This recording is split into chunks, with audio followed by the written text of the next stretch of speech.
દમણની યુવતી સાથે ઓનલાઈન લોન એપ ફ્રોડમાં મહારાષ્ટ્રના 4 આરોપી ઝડપાયા। દમણ પોલીસે ઓનલાઈન લોન એપ ફ્રોડમાં 4 આરોપીઓની ધરપકડ કરી છે। આરોપીઓએ વોડાફોનની એસઆઈપી લાઇન અને નકલી દસ્તાવેજોનો ઉપયોગ કરીને દેશભરમાં છેતરપિંડી આચરી હતી।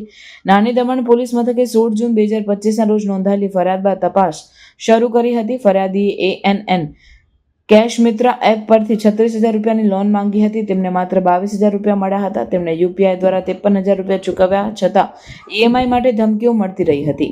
મુખ્ય સૂત્રધાર મુંબઈનો લવ અવધ કિશોર ગુપ્તા છે અને અન્ય આરોપીઓમાં સિદ્ધેશ સાલ્વે, વિકાસ શર્મા અને વોડાફોનના કર્મચારી અભિજીત ડેનો પણ સમાવેશ થાય છે। આરોપીઓ મુંબઈના નકલી કંપનીના દસ્તાવેજો બનાવ્યા। કોલિંગ સેટઅપનું સર્વર આંધ્રપ્રદેશના મંગલાગીરીમાં સ્થાપિત કર્યું હતું। તેઓએ એસ્ટ્રેસ્ક સિસ્ટમનો ઉપયોગ કરી વિદેશી લોકેશનથી કોલ આવતા હોવાની ભ્રાંતિ ઊભી કરી હતી।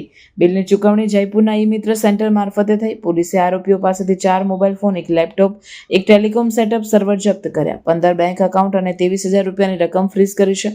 પોલીસ હવે देशभर में आवा अन्य केसों की तपास कर रही है। 16 जून को हमारे पास एक कंप्लेंट आई थी जिसमें कंप्लेनेंट ने हमें बताया कि उसने एक ANN कैश मित्रा करके एक लोन ऐप इंस्टॉल करी थी जिसमें उसने 36,000 का लोन अप्लाई करा और 22,000 उसके खाते में आ गए।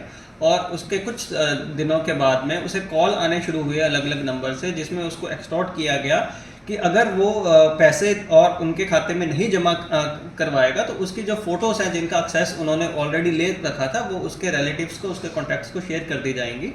तो ये उसको डर दिखा के उससे पैसे एक्सटॉर्ट किए गए। तो तकरीबन उसका 50,000 जितना उसने लोन लिया था उससे ज़्यादा उसने पैसे वो दे चुका था और उसके बाद उसने पुलिस में कंप्लेंट दी।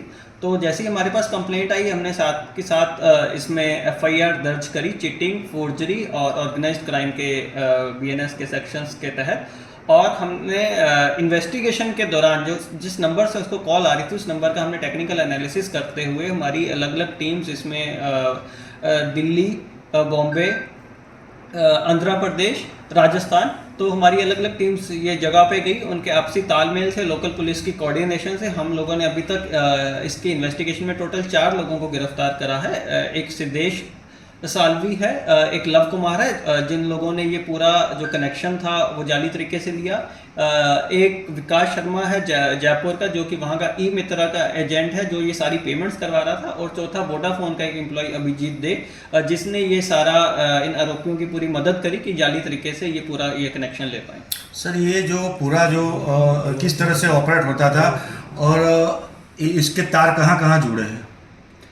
जो इसका पूरा ये मोडस ऑपरेंडी समझ में आया इसका ये है कि इन्होंने इसको टेक्निकल भाषा में सिप ट्रंक कनेक्शन बोलते हैं। इसको लेमैन में हम ये समझ सकते हैं कि ये एक इंटरनेट के ऊपर फ़ोन लाइन है जिसमें एक ही टाइम पे हज़ारों में कॉल्स करी जा सकती हैं ऑटोमेटिकली। तो इन लोगों ने ये कनेक्शन एक बड़े कॉर्पोरेट्स के लिए होता है, कॉल सेंटर्स के लिए होता है। बट इन लोगों ने यहाँ पे जो लव गुप्ता है जो तुषार के नाम से ऑपरेट कर रहा था उसने जाली एक कंपनी के डॉक्यूमेंट्स को फोर्ज करके जाली डॉक्यूमेंट्स के ऊपर ये पूरा कनेक्शन लिया। और जिस एड्रेस पे कनेक्शन लिया वो बॉम्बे का एड्रेस था जो कि जाली था, वो सिर्फ 2 घंटे के लिए वेरिफिकेशन के नाम पे लिया गया था। और ये पूरा जो सेटअप है वो आंध्र प्रदेश के मंगलागिरी में एक पाई डाटा सेंटर में इंस्टॉल किया गया था। और उसके बाद ये VPN यूज़ करके फॉरेन सर्वर्स के थ्रू ये कॉल्स राउट हो रही थी। तो इसमें जो वोडाफोन की काफ़ी उनके तरफ से लैप्सेस पाए गए। उन्होंने बिना डिलीजेंस के एक कनाइवेंस के तहत ये कनेक्शन दिया जिससे एक दिन में 10,000 लोगों को कॉल किए जा रहे थे अलग अलग साइबर फ्रॉड के लिए। तो इस तरीके से ये जो वोडाफोन का एम्प्लॉय है उसको भी हमने इसमें अरेस्ट किया। सर ये लोग किस तरह की स्कीम में रखते थे और लोगों को किस तरह से झांसे में लेते हैं? जो ये हमारे वाला केस है इसमें इन्होंने ये लोन ऐप फ्रॉड के नाम पे किया जिसमें ये लोग विक्टिम को एक्सटॉर्ट करते थे कि जो उनकी फ़ोटोज़ का एक्सेस है वो उनके रिलेटिव्स को भेज देंगे उनको मॉर्फ करके। तो उस ऐप में ये लोगों से पैसे लेते थे। बट जो और भी लोगों को कॉल करते थे तो अलग अलग तरीके के साइबर फ्रॉड से कॉल करते थे। जैसे ही आगे का ट्रेस होगा तो वो भी हमें पता चलेगा जी। जो हमें लोन लेने के जो ऑथराइज्ड माध्यम है जो सरकार की तरफ से माध्यम बनाए गए हैं, RBI की साइट पे उपलब्ध हैं, सेबी की साइट पे उपलब्ध हैं। हमें ऑथराइज तरीके से ही लोन लेना चाहिए बैंक से, NBFC से। जो भी ये इंस्टेंट लोन ऐप्स हैं इसमें हमें पूरे उनके जब भी हम कोई ऐप वगैरह डाउनलोड करते हैं तो उसमें कुछ रिव्यूज़ रहते हैं जहाँ अदरवाइज भी हम गूगल पे सर्च कर सकते हैं। तो ऐसी लोन ऐप से हमें सतर्क रहना चाहिए। और जब भी हम ऐप डाउनलोड करते हैं जो भी वो परमिशन मांगता है, जैसे लोन ऐप में कुछ फ़ोटोज़ की परमिशन की कोई भी सेंस नहीं है, तो हमें कोई भी किसी भी ऐप को डाउनलोड करते हुए जो भी ऐसी परमिशंस मांगी जाती हैं वो हमें नहीं देनी चाहिए। और अगर आपको ऐसा कुछ उसके बाद अननोन नंबर से ऐसा कॉल आता है तो आपको डर में या फिर किसी लालच में नहीं फंसना चाहिए और तुरंत आपको पुलिस को रिपोर्ट करना चाहिए, या फिर आप 1930 पे कॉल कर सकते हैं।